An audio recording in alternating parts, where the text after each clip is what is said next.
12:45 මේ ශ්‍රී ලංකා ගුවන්විදුලි සංස්ථාවයි මෙන්න ප්‍රවෘත්ති සංස්කරණය ඉනෝකා බ්‍රෝහිය ප්‍රකාශය බද්‍රජිත් සෞම්‍ය ශ්‍රී ලංකා මහ බැංකුවේ නිල සංචිත ප්‍රමාණය ඇමරිකානු ඩොලර් බිලියන 3.1ක් දක්වා ඉහළට රබර් පොල් සහ කුරුඳු අපනයනයෙන් මේ වසරේදී ඇමරිකානු ඩොලර් බිලියන 4ක ආදායමක් ලබන ජනවාරි මැද වන විට විදුලි කප්පාදුවක් සිදුවන බවට පළවන වාර්තා විශේෂ ඇමතිවරයා ප්‍රතික්ෂේප කරයි. බස් ගාස්තු සංශෝධනයේ පිළිබඳ තීරණය අද පස්වරුවේ. කොවිඩ් වැළඳී නිවෙස්වල නිරෝධායනීය වූ සමාජිකයන්ටත් අග්‍රහාර රක්ෂණ ප්‍රතිලාභ. සයිනෝෆාම් ඉන්නත් සඳහා වන පිරිවැය ප්‍රතිපූර්ණය කිරීමට ආසියානු සංවර්ධන බැංකුවෙන් ඇමරිකානු ඩොලර් මිලියන 85ක් දුම්කල සහ මධ්‍යසාර පිළිබඳ සමාජ විරෝධී ක්‍රියා දැනුම් දීමට ජංගම දුරකථන යෙදවීමක්. ඔමික්‍රෝන් ලෝපුරා සෞඛ්‍ය පද්ධතියට දැඩි බලපෑම් එල්ල කරනු ඇතයි ලෝක සෞඛ්‍ය සංවිධානයෙන් අනතුරු ඇඟවීමක්. ආසියානු කුසලාන වයස අවුරුදු 19න් පහළ ක්‍රිකට් තරඟාවලියේ ශ්‍රී ලංකා පාකිස්තාන අවසන් පූර්ව තරඟය ඩුබායිහිදී හෙට. ශ්‍රී ලංකා මහ බැංකුවේ නිල සංචිත ප්‍රමාණය ඇමරිකානු ඩොලර් බිලියන 3.1කට ආසන්න වී ඇතැයි මහ බැංකුව අධිපති අජිත් නිවාඩ් කබ්‍රාල් මහතා සඳහන් කරයි. මීට පෙර ශ්‍රී ලංකා මහ බැංකුවේ නිල සංචිත තත්ත්වය ඇමරිකානු ඩොලර් බිලියනයක් ලෙස සටහන් විය. රබර් පොල් සහ කුරුඳු අපනයනයෙන් මේ වසරේදී ඇමරිකානු ඩොලර් බිලියන 4ක ආදායමක් ලැබී ඇතැයි වැවිලි අමාත්‍ය රමේෂ් පතිරණ මහතා පවසයි. යම් යම් ගැටලු මතුවද වැවිලි කර්මාන්තයේ ස්වර්ණමය වසර මෙම වසර බව ඔහු සඳහන් කරයි. කුඩා තේවතු සංවර්ධන අධිකාරී සේවය කළ වසර 25ක් සම්පූර්ණ කළ නිලධාරීන් ඇගීම වෙනුවෙන් බත්තරමුල්ල අපේ ගම පරිශ්‍රයේ පැවති උත්සවයකට එක්වමින් ඔහු මේ බව පැවසීය. වැඩිදුරටත් අදහස් දැක්වූ අමාත්‍යවරයා මේ වසරේදී වැවිලි හා කෘෂිකර්මාන්තය දැඩි අර්බුදයකට මුහුණ දුන් බව කීවේය. පොහොර තහනම් කිරීම ඊට හේතුව විය. එහෙත් මේ වන විට එම ප්‍රශ්නයට විසඳුම් ලබා දී තිබේ. එබැවින් පසුබට නොවී වැවිලි කර්මාන්තයේ නියැලෙන ලෙස ඔහු වගකරුවන්ගෙන් ඉල්ලා සිටියේය. මේ වසරේදී තේ කිලෝ මිලියන 305ක පමණ අස්වන්නක් ලබා ගැනීමට හැකියාව ඇතයිද ඇමතිවරයා පැවසීය. තේ වගාවට කැමති ඕනෑම අයෙකුට නොමිලේ අවශ්‍ය පැළ සහ කොම්පෝස්ට් පොහොර ලබා දෙයි. පොහොර ආනයනය කිරීමට රජය නැවත අවසර දී තිබේ. ඒ අනුව පෙබරවාරි මාසයේ වන විට ප්‍රමාණවත් තරම් පොහොර රටට ලැබෙනු ඇත. මෙහිදී අදහස් දැක්වූ රාජ්‍ය අමාත්‍ය කනක හේරත මහතා සඳහන් කළේ කුඩා තේවතු හිමියන් ශක්තිමත් කිරීමට මෙවර අයවැයෙන් විශාල මුදලක් වෙන් කර ඇති බවයි. ත්‍රිකුණාමලය තෙල් ටැංකි සංකීර්ණය සංවර්ධනය කිරීම සඳහා ට්‍රින්කෝ පෙට්‍රෝලියම් ටර්මිනල් ලිමිටඩ් නමින් නව සමාගමක් පිහිටුවයි. ඒ අනුව මාසයක් ඇතුළත අදාළ පාර්ශ්ව සමග ගිවිසුමත් සංකිරීමට නියමිතයි. ලබන ජනවාරි මැද වන විට විදුලි කප්පාදුවක් සිදුවන බවට පළවන වාර්තා ඇමති ගාමිණී ලොකුගේ මහතා ප්‍රතික්ෂේප කරයි. මෙවැනි වාර්තා සම්බන්ධයෙන් ජනතාව කලබල නොවිය යුතු බව හෙතෙම පෙන්වා දෙයි. වසර පුරා අඛණ්ඩ විදුලි සැපයුමක් ලබා දීමට විදුලි බල මණ්ඩලයට හැකියාව පවතී. තෙල් අර්බුදයකදී ගල් අඟුරු බලාගාර මගින් විදුලිය ලබා දීමට කටයුතු කෙරේ. කාර්මික දෝෂ හේතුවෙන් විදුලිය විසඳවීම හැර තෙල් හෝ ගල් අඟුරු හිඟයක් නිසා විදුලිය බිඳ වැටීමක් සිදු නොවන බව හෙතෙම අවධාරණය කරයි. බස්ගාස්තු සංශෝධනයක් අද සිට ක්‍රියාත්මක නොවන බව රාජ්‍ය අමාත්‍ය දිලුම් අමුණුගම මහතා පවසයි. නවගාස්තු කෙදිනක සිට ක්‍රියාත්මක වන්නේද යන්න පිළිබඳ අද පැවැත්වුණ සාකච්ඡාවෙන් පසු ප්‍රකාශයට පත් කෙරෙන බව හෙතෙම කියයි. ජාතික ගමනාගමන කොමිෂන් සභාව බස්ගාස්තු වැඩි කිරීමේ සූත්‍රයට අනුව අදාළ නිර්දේශ ඉදිරිපත් කිරීමට නියමිතයි. එම නිර්දේශවලට අනුව බස්ගාස්තු ඉහළ නැංවීම පිළිබඳ පෞද්ගලික බස් හිමියන්ගේ සංගම් සමග සාකච්ඡා කෙරේ. කොවිඩ් වැළඳුණු අග්‍රහාර ජාතික රක්ෂණ අරමුදලේ සමාජිකයන් 22,000කට ප්‍රතිලාභ ගෙවා තිබේ. එක් සමාජිකයෙකුට රුපියල් 30,000 බැගින් රුපියල් කෝටි 66ක් ඒ සඳහා වැය කර ඇත. කොවිඩ් වැළඳුණු රාජ්‍ය සේවකයන්, අර්ධ රාජ්‍ය සේවකයන් සහ විශ්‍රාමික රාජ්‍ය සේවකයන්ගෙන් රක්ෂණ ප්‍රතිලාභ ලබා ගැනීම සඳහා අයදුම්පත් 42,000ක් පමණ ලැබී තිබේ. ඉන් 22,000කට ගෙවීම් කර අවසන්ය. ඉතිරි අයටද ගෙවීම් සිදු කෙරෙමින් පවතී. කොවිඩ් වැළඳී රෝහලක හෝ රජයේ පිළිගත් නිරෝධායන මධ්‍යස්ථානයක ප්‍රතිකාර ලැබූ සමාජිකයන්ට පමණක් මෙතෙක් අග්‍රහාර ආරක්ෂණ අරමුදල් ගෙවා තිබේ. එහෙත් නිවෙස්වල නිරෝධායනයේ වූ සමාජිකයන්ට මෙතෙක් ප්‍රතිලාභ ගෙවීමක් සිදු නොවීය. සෞඛ්‍ය අමාත්‍යාංශය එම සමාජිකයන්ටද ප්‍රතිලාභ ගෙවන ලෙසට අනුමැතිය ලබා දී තිබේ. ඒ අනුව ඉදිරි දින කිහිපයේදී එම සමාජිකයන්ටත් ගෙවීම් සිදු කරන බව අග්‍රහාර ආරක්ෂණ අරමුදල සඳහන් කරයි. ශ්‍රී ලංකාව මිලදීගත් සයිනෝෆාම් වෙන්නත් සඳහා වන පිරිවැය ප්‍රතිපූර්ණය කිරීම වෙනුවෙන් මෙරටට අමරිකානු ඩොලර් මිලියන 85ක් ලබා දීමට ආසියානු සංවර්ධන බැංකුව එකඟතාව පළ කර ඇත. එන්නත් මිලදී ගැනීමේ විනිවිදභාවය සහ එන්නත් වැඩසටහනේ ප්‍රගතිය සැලකිල්ලටගෙන එම බැංකුව මෙම තීරණය ගෙන ඇතැයි රාජ්‍ය අමාත්‍ය මහාචාර්ය චන්න ජයසුමන මහතා සඳහන් කරයි. කොවිඩ් ප්‍රතිශක්තිකරණ වැඩසටහන යටතේ මෙරට ජනතාවට මේ දක්වා ලබා දී ඇති සමස්ත මාත්‍රා සංඛ්‍යාව 3,33,69,982කි. පළමු මාත්‍රාව 1,59,85,385කට ලබා දී ඇත. මාත්‍රා දෙකම ලබා දී ඇති සංඛ්‍යාව 1,38,33,773කි. බූස්ටර් මාත්‍රාව 35,50,807 බූස්ටර් මාත්‍රාව 35,50,824කට ලබා දී ඇත. මේ ප්‍රවෘත්ති ශ්‍රී ලංකා ගුවන්විදුලි සංස්ථාවෙන්.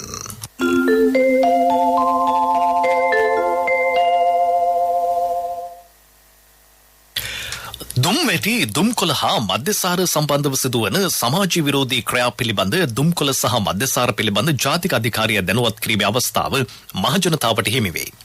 මේ සඳහා ජංගම දුරකථන යෙදවුමක් හඳුන්වා දීම එම අධිකාරියේදී අද පෙරවරුවේ සිදු කෙරිණ. මෙම යෙදවුම ඔස්සේ ජනතාව ලබා දෙන තොරතුරු අනුව එවැනි නීති විරෝධී ක්‍රියා වැළැක්වීමට අවශ්‍ය ක්‍රියාමාර්ග කඩිනමින් ගන්නා බව එම අධිකාරියේ සභාපති ආචාර්ය වෛද්‍ය සමාධි රාජපක්ෂ මහතා පවසයි. විශේෂයෙන්ම අපේ රටේ මහ ජනතාවත් ඒ වගේම දරුවනු දුම්කොළ දුම්වැටි වලින් සහ මධ්‍යසාර වලින් මුදවා ගැනීම පරම පවිත්‍ර චේතනාවෙන් කටයුතු කරන ජාතික අධිකාරිය වශයෙන් අපි අද බලාපොරොත්තු වෙනවා ජංගම දුරකථනයට බාගත කළ හැකි යෙදුමක් සමස්ත මහ ජනතාවටම ලබා දෙන්න. ඒ සමස්ත මහ ජනතාවම බලාත්මක කරන්න මේ දුම්වැටි දුම්කොළ සහ මධ්‍යසාර වලට විරුද්ධ වන් එයින් වන ආදීනවේ ගැන දැනගෙන මේ නිදහස් අරගලේ නියමුවන් බවට පත් වෙන්න අපි ඉතාම කාරුණිකව මේ මහ ජනතාවට ඉල්ලීමක් කරනවා. ගංගා පද්ධතිය මගින් සාගරයට පොලිතින් සහ ප්ලාස්ටික් ගලා යාම වැළැක්වීම සඳහා නිශ්චිත සහ සුදුසු වැඩපිළිවෙලක් සකස් කරන ලෙස පරිසර ඇමති මහින්ද අමරවීර මහතා සුරකිමු ගංගා ජාතික කමිටුවට උපදෙස් දෙයි. එම කමිටුව මධ්‍යම පරිසර අධිකාරියේදී ඊයේ රැස් විය. අමාත්‍යාංශ ලේකම් විශේෂඥ වෛද්‍ය අනිල් ජාසිංහ මහතා ඇතුළු අමාත්‍යාංශ රැසක ලේකම්වරු සහ නිලධාරීහු ඊට එක්ව සිටියහ. ලබන වසරේදී ගංගා පද්ධතිය සංරක්ෂණය සඳහා මෙහිදී අවධානය යොමු විය. ඒ අනුව කැලණි ගඟ සංරක්ෂණයට ප්‍රමුඛතාව දෙමින් ඊට රුපියල් මිලියන 200ක් වෙන් කර තිබේ. ජාතින් රැසක් එකට ජීවත් වන විට එක් කණ්ඩායමක් අභිබවා තවත් කණ්ඩායමක් නැගී සිටීමට උත්සාහ කිරීමේදී එකිනෙකා අතර අන්‍යෝන්‍ය විශ්වාසය බිඳ වැටෙන බව ජාතික සමගිය හා ප්‍රතිසන්ධානයේ සඳහා වන කාර්යාලයේ අතිරේක අධ්‍යක්ෂ ජෙනරාල් තුෂාරි සූර්යාරච්චි මහත්මිය පවසයි. රටක ජාතික සමගිය බිඳ වැටීමට එය ප්‍රධාන හේතුවක් වනු ඇත. උතුරේ ඇති වූ යුද්ධයට මහජාතියක් වශයෙන් සලකන සිංහල ජාතියෙන් සිදු අඩුපාඩු පමණක් සැලකිය නොහැකිය. උතුරේ ජීවත් වූ ජනතාව එක් කොටසක් අභිබවා තවත් කොටසක් ඉස්මතු වීම ඊට හේතු වූ බව ඇය පෙන්වා දෙයි. ජාතික ගුවන්විදුලි සුභාරතී සංවාද මණ්ඩපයට අද එක් වෙමින් ඇය මෙම අදහස් පළ කළාය. එහිදී වැඩිදුරටත් අදහස් දැක්වූ සූර්යාරච්චි මහත්මිය.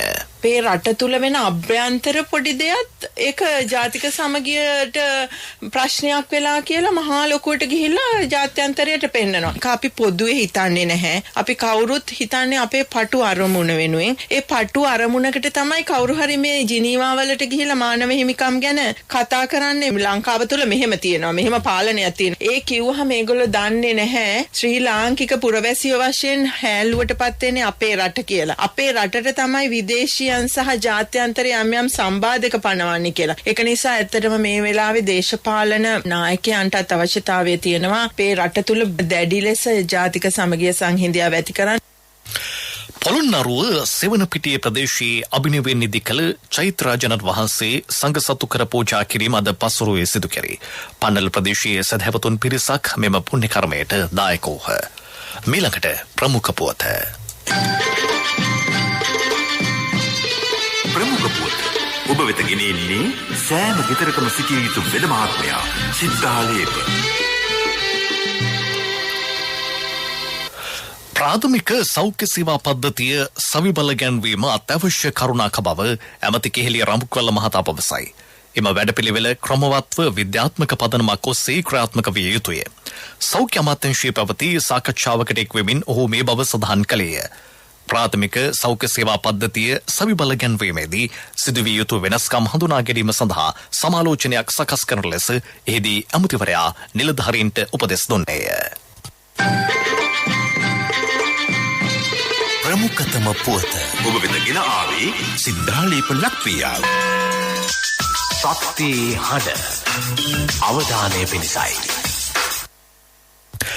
කොවිඩ් බූස්ටර් මාත්‍රාව ලබා ගැනීම සඳහා අසත්‍ය ප්‍රචාර මහජනතාව අධෛර්යමත් කරන බවට රජයේ වෛද්‍ය නිලධාරීන්ගේ සංගමය චෝදනා කරයි. මේ හේතුවෙන් මහජනතාව ඉන්නත ලබා ගැනීමට බියක් දක්වන බව එම සංගමේ ලේකම් ආචාර්ය චිනාල් ප්‍රනාන්දු මහතා සඳහන් කරයි. එන්නත ලබා නොගැනීමෙන් ලබන වසරේ පෙබරවාරි මාර්තු වන විට කොවිඩ් තත්ත්වයේ ව්‍යාප්තිය ඉහළ යාමේ අවදානමක් පවතින බව හෙතෙම පෙන්වා දෙයි. ලෝක ප්‍රවෘත්ති අනුග්‍රහය CIB ජනජය වාසනා සමගින් නවතන සහ නව අවුරුදු සේල් අරමුණා. දෙසැම්බර් මාසය පුරා ඔබේ විල්පත්‍ර වටිනා තෑගි තෑගි වෝචර් පත් සහ බැංකු කාඩ් පත් සඳහා 120ක් දක්වා වට්ටම්. අදම CIB එන්න. ඔමික්‍රෝන් ප්‍රභේදය ලෝපුරා සෞඛ්‍ය පද්ධතියට දැඩි ලෙස බලපෑම් එල්ල කරනු ඇතැයි ලෝක සෞඛ්‍ය සංවිධානය අනතුරු අංකවයි. මෙම ප්‍රභේදය බරපතල නොවන රෝගාබාධවලට තුඩු දිය හැකි බවට මූලික පරීක්ෂණවලින් සොයාගෙන තිබේ. කෙසේ වෙතත් බොහෝ රටවල ඔමික්‍රෝන් ව්‍යාප්තිය මේ වන විට සීක්‍රේන් ඉහළ ගොස් තිබේ. එම සංවිධානයේ වැඩිදුරටත් පෙන්වා දෙන්නේ ඔමික්‍රෝන් හේතුවෙන් ඉන්නත් නොගත් විශාල පිරිසකට රෝහල්ගත වීමට සිදුවනු ඇති බවයි. ඔමික්‍රෝන් හේතුවෙන් සිකුරාදා සිට ලෝපුරා ගුවන් ගමන් 11,500ක් පමණ අවලංගු කර තිබේ. කාර්ය බහුල සංචාරක කාල සීමාව තුළ තවත් ගුවන් ගමන් 10,000ක් පමණක් ප්‍රමාද කර ඇත. ඇමරිකාවේ නිව්යෝක් නගරයේ ළමයින් අතර කොරෝනා ව්‍යාප්තිය ඉහළ ගොස් තිබේ. මේ හේතුවෙන් අලුතින් ක්‍රියාමාර්ග හඳුන්වා දීමට නගර බලධාරීහු සූදානම් වෙති. 19 වෙනිදා ආරම්භ වූ සතියේදී නිව්යෝක් නගරයේ වයස අවුරුදු 18ට අඩු ළමයින් 109 දෙනෙකු රෝහල්ගත කර තිබේ. එම සංඛ්‍යාව ඊට සති දෙකකට සාපේක්ෂව 5 ගුණයක වැඩිවීමකි. සඳුදා වන විට නගරයේ පාසල්වල පන්ති කාමර 140ක් පමණ වසා දැමීමට පියවරගෙන ඇත. පාසල් තුල COVID-19 පරීක්ෂණ දෙගුණයකින් වැඩි කරන බව එහි නගරාධිපතිවරයා සඳහන් කරයි. ඉන්දියාවේ නවදිල්ලි නගරයේ කොවිඩ් ව්‍යාප්තිය සීක්‍රෙන් ඉහළයයි. මේ හේතුවෙන් නගරයේ පාසල්, විශ්වවිද්‍යාල, සිනමා ශාලා, කායවර්ධන මධ්‍යස්ථාන, උත්සව ශාලා, ශ්‍රවණාගාර, ක්‍රීඩා සංකීර්ණ වහාම ක්‍රියාත්මක වන පරිදි වසා දමා තිබේ. දිනපතා රාත්‍රී 10 සිට අලුයම 5 දක්වා නගරයට ඇඳිරි නීතිය පනවා ඇත. නගරයේ බස් රථ සිට 50ක ආසන ධාරිතාවකින් ක්‍රියාත්මක කෙරේ. ආපන ශාලාවලට ඇතුළු විය හැකි සංඛ්‍යාවද අඩකින් අඩු කර තිබේ. දේශපාලන ආගමික සහ අනෙකුත් රැස්වීම් තහනම් කර ඇත. ලෝක ප්‍රවෘත්ති අනුග්‍රහය CIB ජනජය වාසනා සමගින් නවතන සහ නව අවුරුදු සේල් අරමුණා. දෙසැම්බර් මාසය පුරා ඔබේ විල්පත්‍ර වටිනා තෑගි තෑගි වෝචර් පත් සහ බැංකු කාඩ් පත් සඳහා 120ක් දක්වා වට්ටම්. අදම CIB එන්න. පෙරසර සංවර්ධනයක පුවත් සම්පින්ඩනය සංවර්ධන පුවත් පොල් ගසෙන් වැඩගමු රටදයත් දිනවමු. සහය සඳහා අමතන්න 1928 WhatsApp 070 දේශීය පොල් කර්මාන්තයේ නවෝදය ආරම්භමු. ගාල්ල කරාපිටිය සයමහල් නව මාතෘ රෝහල කඩිනමින් ජනතා ඉදිරිපත් කිරීමට සෞඛ්‍ය අමාත්‍යාංශය සූදානම් වේ. මෙම ව්‍යාපෘතියට වැය කර ඇති මුදල යූරෝ මිලියන 28කි. ඇඳන් 600කින් මේ සමන්විතයි. ශල්‍යාගාර 6ක්, නව ජන්ම හා දැඩි සත්කාර ඒකක 2ක් ඇතුළු නවීන පහසුකම් වලින් රෝහල සමන්විතයි. දකුණු පළාතේදී කෙරෙන පළමු මාතෘ රෝහල මෙයයි. පෙරසර සංවර්ධනයක පුවත් සම්පින්ඩනය සංවර්ධන පුවත්. පොල් හා බැඳුණු පෝෂණ ගුණය. බ්ලෙන්ඩ් කිරීමේදී තවත් එක වැදගත්කමක් තියෙනවා. පොල් වල සෑහෙන ප්‍රමාණයක් අපිට කෙඳි ප්‍රමාණයක් තියෙනවා. අපි දන්නවා අපිට දවසකට කෙඳි ග්‍රෑම් 25ක් විතරවත් ආහාරයට ගන්න ඕනේ. නැත්නම් අපේ මලබද්ධය නවත්ත ගන්න බෑ. අපේ ශරීරයේ විශේෂයෙන්ම මහ බඩවැලේ තියෙන පිළිකා වළක්ව ගන්න මේවට අපිට තන්තු අවශ්‍යයි. අතිමිරිකලා විස කරනකොට තන්තු ප්‍රමාණය ගොඩක් වෙලාවට එළියට යනවා. ඒ කොළඹ වෛද්‍ය පරීක්ෂණ ආයතනයේ පෝෂණ විශේෂඥ වෛද්‍ය රේණුකා ජයතිස්ස මහත්මිය සහාය සඳහා අමතන්න 1928 WhatsApp 070 400 1928. ක්‍රීඩා පුවත්. වයස අවුරුදු 19න් පහළ ආසියානු කුසලාන ක්‍රිකට් තරඟාවලියේ ශ්‍රී ලංකා පාකිස්තාන අවසන් පූර්ව තරඟය ඩුබායිදී හෙට පවත්වේ. ශ්‍රී ලංකා කණ්ඩායම මෙම තරඟාවලියේදී කුවේත් සහ නේපාල කණ්ඩායම් පරාජය කිරීමට සමන්විත විය. බංග්ලාදේශ කණ්ඩායම සමග පැවති තරගයේ විසඳුමකින් තොරව අවසන් විය. පාකිස්තාන කණ්ඩායම සහභාගී වූ තරඟ තුනම ජයගෙන ඒ කොටසේ පෙරමුණේ පසුවේ. අනෙක් අවසන් පූර්ව තරගයේ ඉන්දියාව සහ බංග්ලාදේශ කණ්ඩායම අතර සාජාහිදී හෙට පවත්වේ. ව්‍යාපාරික පුවත් ඔබ වෙත ගෙන ඉන්නේ NSB හරහා එවන සෑම විදේශ මුදල් ඒකකයක් සඳහාම ඇමරිකානු ඩොලර් අගය මත ඩොලරයකට අමතර රුපියල් 10ක් සහ තවත් තෑගි 2021 දෙසැම්බර් 31 දක්වා. මහජන බැංකුව ලංකාපේ ජාතික කාඩ්පත් යෝජනා ක්‍රමයේ යටතේ කාඩ් නිකුත් කරන මෙන්ම කාඩ් ගනුදෙනු සඳහා ගෙවීම් කරන පළමු බැංකුව බවට පත්වේ. මීට අදාළ ගිවිසුම් හෝමාරු කර ගැනීම මහජන බැංකුව ප්‍රධාන කාර්යාලයේදී පසුගියදා සිදු විය. මහජන බැංකුවේ ප්‍රධාන විධායක නිලධාරී සාමාන්‍යාධිකාරී රංජිත් කොටිතුවක්කු සහ ලංකා ක්ලිය සාමාන්‍යාධිකාරී ප්‍රධාන විධායක නිලධාරී චන්දන සිල්වායන මහතුරු ඊට එක්වූහ. ව්‍යාපාරික පුවත් ඔබ වෙත ගෙනාවේ NSB සල්ලි එහෙන් තෑගි මෙහෙන් ස්වර්ණ ජයන්ති වාසනා ජයග්‍රාහකයා ඔබද. NSB ස්වර්ණ ජයන්තිය වෙනුවෙන් සුපිරි ජයග්‍රාහකයාට රන් පවුන් 50ක්, දෙවැනි ජයග්‍රාහකින් 10 දෙනාට ස්කූටර්, දෙවැනි ජයග්‍රාහකින් 10 දෙනාට iPhone, සිව්වැනි ජයග්‍රාහකින් 29 දෙනාට mountain bike. 2021 ඔක්තෝබර් 1 වෙනිදා සිට 2022 දෙසැම්බර් 31 දක්වා NSB U Trust හරහා අවමය වරකට ඇමරිකානු ඩොලර් 100ක් ඊට සමාන ඕනෑම විදේශ මුදල් 3 වතාවක් එවන්න. ආර්ථික පුවත් ආවරණය යුතුයකම් වගකීම් එක්ක සල්ලි ඉතුරු කරන්න ලේසි නෑ. ඔබේ ස්ථාවර තැන්පතට ආකර්ෂණීය පොලියක් හා ආරක්ෂාවක් දෙන්න අපි පොරොන්දු වෙන්නේ ඒකයි. LOLC Finance ස්ථාවර තැන්පතු ඉතිරිය උතුරන්න. 2001 දෙසැම්බර් 13 වෙනි දින නීතිගත කරන ලද LOLC Finance PLC ICRA Lanka limited වෙතින් SLA ස්ථාවර ශ්‍රේණිය ලබා ඇත. 2011 අංක 42 දරන මුදල් ව්‍යාපාර පනත යටතේ ශ්‍රී ලංකා මහ බැංකුවේ මුදල් මණ්ඩලය වෙතින් බලපත්‍රලාභී මුදල් සමාගමකි. දේශීය කුළුබඩු ජාත්‍යන්තර වෙළඳපොළට ගෙන යාම සඳහා රටවල් රැසක් සමග සාකච්ඡා කරන බව රාජ්‍ය අමාත්‍ය ජානක වක්කුඹුර මහතා පවසයි. නයිජීරියාව, ප්‍රංශය, රුසියාව, බංග්ලාදේශය, ජපානය ඇතුළු රටවල් සමග මේ සාකච්ඡා සිදු කෙරේ. කුළුබඩු හා ඒ ආශ්‍රිත නිෂ්පාදන අලෙවි මණ්ඩලයේ මාදිවල ශාඛාවේ නිරීක්ෂණ චාරිකාවක නියුතු අවස්ථාවේ ඇමතිවරයා මෙම අදහස් පළ කළේය.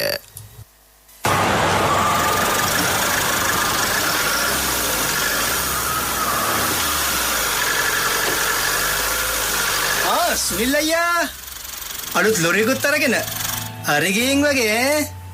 හරි ගියේ හරි තැනට ගිය හින්දා මල්ලි LOLC එකෙන් ලීසින් කරේ.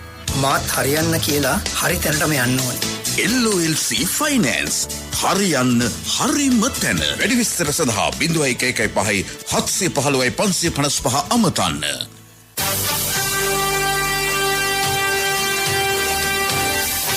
කාලගුණ වාර්තාව. උතුරු නැගෙනහිර සහ ඌව පළාත්වලත් පොළොන්නරුව මාතලේ සහ නුවරඑළිය දිස්ත්‍රික්කවල වෙසවාර කිහිපයක් ඇතිවන බව කාලගුණ විද්‍යා දෙපාර්තමේන්තුව නිවේදනය කරයි. සෙසු ප්‍රදේශවල ප්‍රධාන වශයෙන් වෙසෙ රහිත කාලගුණයක් පවතී. ප්‍රවෘත්ති අවසන් කිරීමට පෙර යලි සිරස්තල. ශ්‍රී ලංකා මහ බැංකුවේ නිල සංචිත ප්‍රමාණය ඇමරිකානු ඩොලර් බිලියන 3.1ක් දක්වා ඉහළට. රබර්, පොල් සහ කුරුඳු අපනයනයෙන් මේ වසරේදී ඇමරිකානු ඩොලර් බිලියන 4ක ආදායමක්. ලබන ජනවාරියේ මැද වන විට විදුලි කප්පාදුවක් සිදුවන බවට පළවන වාර්තා විශේෂ ඇමතිවරයා ප්‍රතික්ෂේප කරයි. බස් ගාස්තු සංශෝධනය පිළිබඳ තීරණය අද පස්වරුවේ. කොවිඩ් වැළඳී නිවෙස්වල නිරෝධනය වූ සමාජිකයන්ටත් අග්‍රහාර රක්ෂණ ප්‍රතිලාභ. සයිනෝෆාම් ඉන්නත් සඳහා වන පිරිවැය ප්‍රතිපූර්ණය කිරීමට ආසියානු සංවර්ධන බැංකුවෙන් ඇමරිකානු ඩොලර් මිලියන 85ක්. දුම්කල හා මධ්‍යසාර පිළිබඳ සමාජ විරෝධී ක්‍රියා දැනුම් දීමට ජංගම දුරකථන යෙදවීමක්. ඔමික්‍රෝන් ලෝපුරා සෞඛ්‍ය පද්ධතියට දැඩි බලපෑම් එල්ල කරනු ඇතයි ලෝක සෞඛ්‍ය සංවිධානයෙන් අනතුරු ඇඟවීමක්. ආසියන් කුසලාන වයස අවුරුදු 19න් පහළ ක්‍රිකට් තරඟාවලියේ ශ්‍රී ලංකා පාකිස්තාන අවසන් පූර්ව තරඟය ඩුබායිදී හෙට. දිවා ප්‍රවෘත්තීන් සමාප්තයි. අපගේ මෙම ප්‍රවෘත්ති ප්‍රකාශය www.slbc.lk වෙබ් අඩවිය ඔස්සේද සවන් දිය හැකියි. මීළඟ ප්‍රධාන ප්‍රවෘත්ති ප්‍රකාශය සවස 6ට.